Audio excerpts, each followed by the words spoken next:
Hi.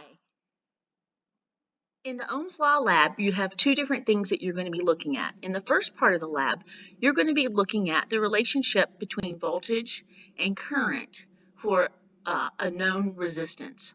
So you're going to have a light bulb, and the light bulb is going to be plugged into some wires, and it's going to be attached to a battery. And you're going to plug an ammeter in series into the circuit, and you're going to plug a voltmeter um, in parallel to your um, circuit. So what you're going to do is you're going to measure the voltage of the battery. Sometimes you may have to. Whenever you measure the voltage, you always measure it in parallel. In this particular case, you won't have to measure voltage, but you will need to measure the current in the system. All right, so let's think about what's going on here. So the relationship between current and voltage is going to occur when we keep the resistance constant. And what you're going to do is you're going to change the voltages. So you're choosing different voltages, and you're going to measure the resulting current that flows through the circuit depending on whatever voltage you choose. So in an experiment, when you make a choice and change the variable yourself, that's called the independent variable, and it's graphed on the x-axis. And in an experiment, when you measure the resulting variable, like in this case, the current, that's called the dependent variable, and it's graphed on the y-axis. So you're going to plot current on the y-axis versus voltage on the x-axis. And remember that Ohm's law is V equals IR, and if we rearrange that, I equals V over R. And R is a constant here, so if I try to make this look like a line,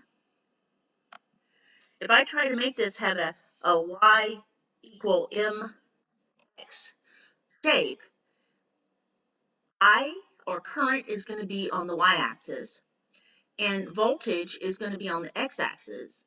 And that means that the slope is going to be 1 over R.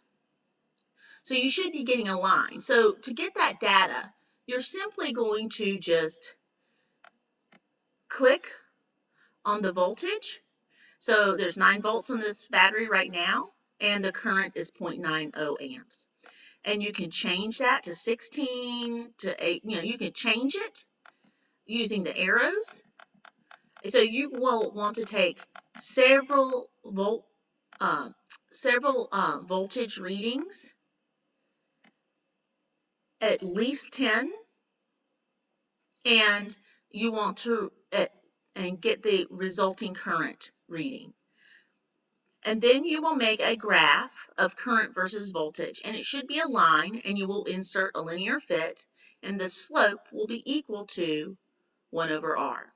The current is once again the dependent variable, and the voltage is the independent variable. Okay, the next thing that you're going to do is you're going to look at the relationship between resistance and current, and you will keep the voltage the same. So you'll set a voltage here on your battery, maybe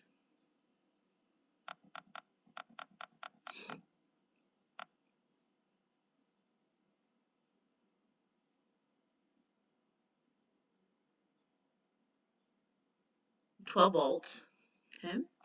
And then you're going to get rid of this light bulb, and you're going to put a resistor into the circuit. And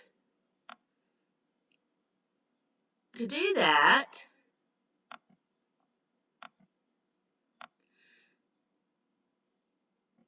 okay. All right. So now what you're going to do, you know the voltage is 12 volts. You're going to keep the voltage the same, and then you're going to be changing the resistance using the slider bar or the arrows, and you're going to get 10 different resistances and the resulting currents. So obviously, the more resistance there is, the less current you're going to have. So you want to get a good range of resistance. So increase, do a good range, not just a small range, but you could start at 10 ohms and then go up to, I would go 10, 20, 30, 40. You could even go, this goes up to 120. So if you did 12 points, you could go 10, 20, 30, 40, 50, 60, 70, 80, 100, and so forth like that, and go all the way up to 120. And so you would have 12 points. Once again, if you think about this, the relationship between current and resistance is going to be examined when we keep that voltage constant. So you'll change the resistance, which means that's your independent variable, and you'll measure the resulting current, which is your dependent variable, which means that you're going to plot current on the y-axis and resistance on the x-axis.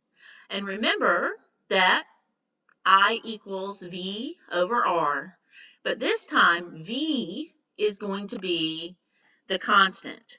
So if we make this Y equals mx, and x is 1 over R. So you're going to need to you have your resistances in a column, and you're going to need to calculate another column of 1 over R. And that's what you're going to plot on the x-axis.